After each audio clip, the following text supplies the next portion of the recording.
শুভ সন্ধ্যা। এখনই সন্ধ্যা, সূর্য ডুবেছে পশ্চিম আকাশে, ঘনিয়ে আসছে তীব্র অন্ধকার। বাট আমাদের বাগানের, ব্যালকনি বাগানের সেই লাল রক্ত লাল সেই বাগান বিলাসের পাতাগুলোর মধ্যেও আসছে অন্ধকারাচ্ছন্ন ভাব। আমরা ব্যালকনিটাকে নতুন করে সাজিয়েছি। এই গাছটা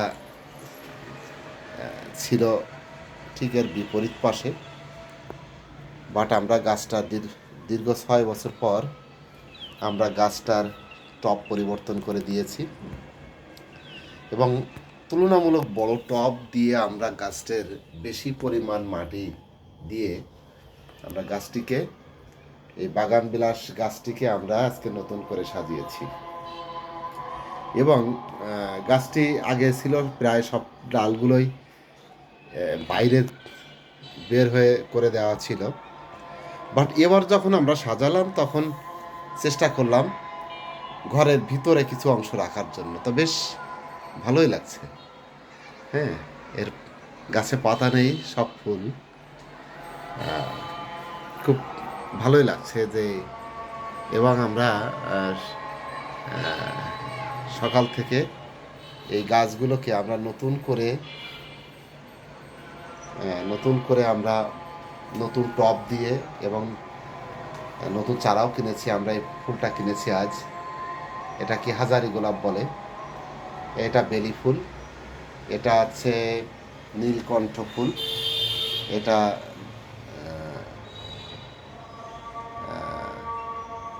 এবং এই দুটা গাছও আমরা আজকে কিনেছি এবং নতুন টবে এটাকে আমরা সাজিয়েছি। সেই সাথে এইখানে ছিল আমাদের বেলি ফুলটা।